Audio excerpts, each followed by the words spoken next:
대통령 밥 친구란 말이 그렇게 서운하십니까? 위철한 위원님, 사퇴하시기 전까지는 그냥 허수아비 위원장으로 계셨다는 거 스스로 인정하셨죠. 의전 받고 해외여행 다니시고 상황이 이렇게 되셨으면 내가 지금까지는 허수아비 위원장이었지만 다 가져와라. 내가 책임진다. 해결한다. 이런 기계는 좀 못 보이십니까? 보고받으신 것도 없고 아는 것도 없고 아무것도 관여하신 게 없는데 무슨 책임을 지겠습니까? 그냥 댁으로 돌아가신 거죠. 이렇게 악법들 통과시키는데 공범들이 필요했던 거예요? 보안수사권 개딸들 눈치 보는 거 아니에요? 패스트트랙까지 330일짜리 90일로 줄여서 국민의힘 상임위원장이 가지고 있는 권한까지 없애버리려고 하는 거, 이거 일당 독재국회 만들려고 하는 거 아니에요? 그러면 왜 상임위원장을 줬습니까? 7개. 그럴 거면 차라리 18개 다 하십시오. 국회가 민생을 위해서 정말 필요한 정책들 마련하라고 있는 것이지 야당의 필리버스터 권한까지 줄이겠다? 이건 뭐 하자는 겁니까? 이제 그만해야 됩니다. 장 대표님 내려오셔야 합니다. 본인들 그렇게 책임감 강하다고 사퇴 얘기했으면 사퇴하세요. 오늘 비공개 최고위원 회의 나오셨습니까? 지방선거 끝나고 비공개 최고위원 회의 나오는 꼴을 한 번도 못 봤는데 자기 할 일을 뭘 했다는 겁니까? 우리 당의 당원들이 뽑은 당대표님을 공개 모욕하는 것 빼고 한 일이 특별히 기억나지 않습니다. 청년 최고의 자리는 본인과 다른 생각을 가진 당원들을 설득하는 자리가 아니라 청년 당원들이 무슨 생각을 하는지 들어야 되는 자리 아닙니까? 여기 지금 공개석상에서 할 얘기 안 할 얘기 구분을 하고 지금 몇 번을 얘기하는데 도대체 대통령이 왜 저럴까? 절반이 넘는 대한민국 국민을 돼지로 보고 있는 겁니다. 얼마 전에 민주당 의원이 그랬죠. 국민의 7, 8하는 공소 취소가 무슨 뜻인지 모른다. 잘 모르니까 우리가 주는 대로 그냥 받아 먹을 것이다. 뭐 이런 뜻 아닙니까? 광주 전남으로 가야 되는 이유가 뭡니까? 이재명 대통령이 반도체에 가장 중요한 물 얘기합니다. 물 없습니다. 그러면서 영산강 보는 또 해체한다고 그럽니다. 국정감사 기간 동안에 자녀 결혼식을 국회 경내에서 하도록 한 사람의 뇌구조는 이상이 없는지 그런 생각을 가끔씩 해보게 돼요. 후보자의 뇌구조에 문제가 있다고 저는 생각합니다. 양자 역학 공부한다면서 자녀 결혼식이 국회에서 있는 거 몰랐다? 사실 문과 출신인 제가 양자 역학을 공부하느라 거의 밤에 잠을 못 잘 지경입니다. 전 정말 방송통신위원장이 총리보다 높은지 몰랐다니까요. 총리가 이틀 청문회 하는데 저는 4일에 걸친 인사청문회를 하고 취임했는데 이틀 만에 탄핵시켰습니다. 저 이진숙에 대해서는 직원에게 사준 빵까지 거론을 했는데 김민석 총리의 경우에는 몇억 원씩이나 정체 모를 돈이 드러나는데도 아무 문제가 안 되더라고요. 피해자 어머니가 경찰이 살인자하고 한편이 됐다고 절규하고 있어요 지금.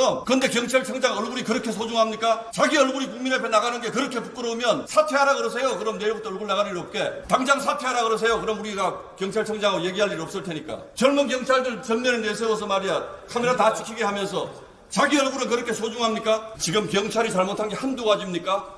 근데 왜 못 만납니까? 국민의 대표를. 이거 증인이 납품하신 거죠? 네, 맞습니다. 근데 이거 어디서 생산한 겁니까? 생산은 중국에서 OEM으로 생산했습니다. 불량률이 엄청 높아가지고 부품에도 문제가 생기고 자물쇠 잠금 장치도 엉망진창이 돼가지고 다시 납품 요구를 받았다는데 그거 맞습니까? 네, 맞습니다. 우리 국민 세금으로 우리 투표함을 만드는데 선관위 업체 직원 출신이 한 2-3명이 앉아가지고 설계만 대충 그려서 중국의 OEM에서 그게 넘어오면 우리 국민들이 납득할 수 있겠습니까? 저는 국민의힘이 즐기고 있다고 생각합니다. 민주당은 세월호 참사가 일어났을 때, 이태원 참사가 일어났을 때 그 참사 즐겼습니까? 올림픽공원에 지금 나와 있는 분들이 이 상황을 즐기고 있습니까? 내란 세력입니까? 이 참사의 최종 책임은 이재명 정부가 져야 하는 겁니다. 올림픽공원에 표만 재검표하면 부정선거 의혹 해소됩니까? 여당 못 믿겠으니까 야당 주도 특검하자고 올림픽공원에 저렇게 많은 분이 나와서 한 달 넘게 지금 외치고 있습니다. 근데 그걸 즐긴다고 표현을 해요? 잠 못 자고 밥 못 먹는 게 즐기는 겁니까? 진실 규명하자는 거죠. 선관위 의원분들이 신기하네요. 노태우 위원장님 거는 거침없이 말씀하시는데 위철한 위원님 거는 말씀을 왜 못하시죠? 투표용지 인쇄 축소 검토안 위철한 상임위원에게는 보고를 언제 했습니까? 그 부분에 대해서는 기억이 없어서. 위철한 상임위원에게는 언제 보고했습니까? 저도 보고한 기억은 가지고 있지 않고요. 노태우 위원장한테 보고했을 때는 그럼 이상민 국장님이 가신 거예요? 예. 보고했는지 기억도 안 나고 보고를 안 했으면 그럼 이 사태가 과장님의 직무유기에서 시작됐다. 책임질 수 있겠습니까? 별죄를 누락한 거는 저희도 미처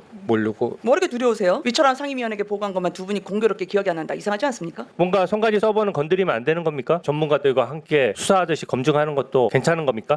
국조특위의 지금 출범 취지하고 출범 취지랑은 너무나 잘 맞죠. 선거와 관련된 모든 문제점에 대해서 다 파헤쳐 보자는 거잖아요. 수의계약의 문제점도 문제가 됐었고 선관위 내의 채용 비리도 문제가 됐었고 개표 결과의 오입력 문제도 있었고 선관위 직원의 컴퓨터부터 시작해서 전문가 데려가가지고 전부 다 열어봐도 되는 거예요? 검증 범위에 해당되는지는 검증 범위에 당연히 해당 안 될 이유가 뭐가 있습니까? 올림픽 공원 내에 있는 부분에 대해서도 검증 범위가 뭔데요? 다시 한번 재검표해서 해보겠다고 하고 선관위 지금 동의한 건데 핸드볼 경기장은 특정이 되는 거 아니겠습니까? 서버는 특정이 안 되나요? 저는 그 이중성을 얘기하는 겁니다. 선관위 서버에 대해서 30차례 이상의 해킹 시도가 있었다라는 언론 보도가 있었어요. 그러니까 29억짜리 집을 9천만 원에 매수하는 법, 이거 아마 유튜브로 만들면 금방 몇십만 구독자 나올 것 같아요. 이재명 대통령이 조건 까다롭고 비싼 집 어떻게 하면 살 수 있는지, 그것도 불법도 아니라고 합니다. 우리 국민 여러분 많이 활용하시기 바랍니다. 그러니까 일반인은 사실은 상상도 하기 어려운 29억짜리 집 9천만 원에, 그것도 재건축 고시를 앞둔 집을 사는 미션 임파서블 이재명 대통령 하신 겁니다. 대통령 되셨으면 이런 어려운 것들을 알고 할 수 있어도 좀 참아야지 부동산 토론회 할 때 대통령으로서 영이 서지 않습니까? 선관위의 조직은 사실상 법원이 머리다 이렇게 얘기할 수 있을 텐데요. 그러면 이 사태는 법원이 상당히 책임이 있는 거 아닌가요? 헌법상 법원과 선관위는 별개의 기관입니다. 별개의 기관이지만 중앙선관위의 위원장도 대법관이시고 각급 선관위원장도 다 지방법원 원장들이시고 뭐 이런 식이지 않습니까? 머리는 숨어 있어서 되는가? 이 성팔선관위에서 투표용지 보관 상자를 폐기시켰습니다. 법관이 위원장이신데 이것을 마음대로 폐기한다는 게 있을 수 있는 일인지요? 저는 그렇게 숨으시면 안 된다 이런 생각을 합니다. 그 뻔뻔함이 저는 가장 부럽습니다. 부동산 정책에 대해서 아무것도 모르면서 당당함이 있잖아요. 본인 집 그렇게 팔아놓고 자기 얘기를 남 얘기하듯 할 수 있는 당당함이 또 있어서 부럽다. 그리고 속았다. 저보고 집 팔으라고 그래서 저는 미리 다 정리를 했는데, 그런 방식으로 집을 사줄 사람도 없어서 그 꼼수를 알아도 나는 꼼수를 피울 수도 없는 이 상황에 참 허탈하다. 아무것도 모르면서 뭔가를 아는 것처럼 당당하게 말할 수 있는, 말 그대로 얘기하면 그냥 바지사장, 실질적인 선거에 대한 업무를 전혀 모르고 지금 다들 일을 하고 있지 않습니까? 가서 보고받고 도장 찍어주고 이 역할만 하고 있지 않습니까? 그죠?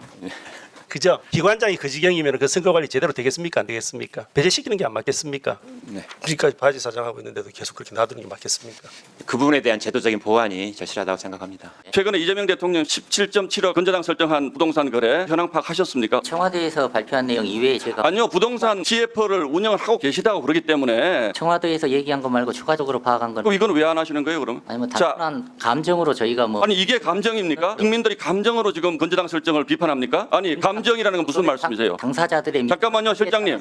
그거 청와대 설명 저도 다 들었고 국민들 다 들었습니다. 거래 자체도 대통령이 편법을 저지르고 대통령이 새길로 가니까 국조실도 좀 이렇게 인식하는 것 같아요. 보안수사권, 나아가서 수사권은 검사가 반드시 가지면 안 되는, 제도적으로 절대 있으면 안 되는, 그 어느 나라도 이거는 채택해서는 안 되는 그러한 제도 맞습니까? 과거 우리 검찰이 과용해갖고 그러니까 현실적으로 그 제도 자체가 잘못됐다 잘됐다를 떠나기 이전에 과거의 검찰의 행태가 그랬으니 그렇게 하는 게 맞다라고 생각하시는 거지 않습니까? 그죠? 그러면 제도 개혁을 논할 때 어느 기관을 앞으로 두고 제도 개혁이 이루어진다면 그 제도 개혁이 정상적으로 이루어질 거라고 생각하십니까? 이 회의장이 들어와서 제가 느낀 거는 검사 제도도 필요 없고 검찰청이 없애는 게 선이고 개혁이라고 얘기가 되고 있습니다. 나는 잘 이해가 안 돼서 검찰의 수사권을 전부 다 되돌려주는 게 맞다라는 게 제 개인적인 생각이거든요. 그러면은 대통령 했으니까 나도 할 수 있다 이렇게 지금 매도임금을 이렇게 활용하고 있는 거, 그러면은 아무 문제 없다는 겁니까? 그대로 정부에서 인정하는 거예요? 이른바 이재명 근저당, 이 방법이 알려진 이후에서 지금 시장에서 집주인이 금융기관 역할을 하고 있어요. 이거 전부 다 이재명 대통령이 했던 그 방법 그대로 시장에서 지금 하고 있는 거예요. 정부가 규제해가지고 은행문 좁혀놓으니까 사적금융이라는 이런 우회 통로를 찾기 시작한 겁니다. 이게 위험하지 않으려면요, 부동산 가격이 계속 오른다는 걸 전제로 하면 안전해요. 정부가 얘기하는 것처럼 부동산 가격 내리면 이거 위험한 겁니다. 지금 이 비극의 시초는 대통령의 가벼운 입이라고 생각합니다. 정부가 시장 이길 수 있다. 우리 주가 5천 만들었어요. 근데 갑자기 반도체가 어마어마한 화랑을 타네. 그러면 그때 금융당국에서는 브레이크 잡았어야지 맞는 것 아닙니까? 그런데 거기에다가 가속 페달 밟은 거잖아요. 단일 종목 레버리지. 대통령이 집 팔아서 주식 사라고 얘기한 것, 주가가 8천에 갔는데도 아직도 저평가돼 있다 그랬습니다. 그래서 집 팔아서 44,000원에 레버리지 산 사람들 6,500원 됐으면 집 한 채 날아간 것 아니겠어요? 적어도 이 불 끄고 나서 제가 사퇴하겠습니다 라는 말씀 정도는 나오시는 게 공직자의 자세라고 생각을 합니다. 근데 왜 내가 하자고 그래서 그런 건 아니거든.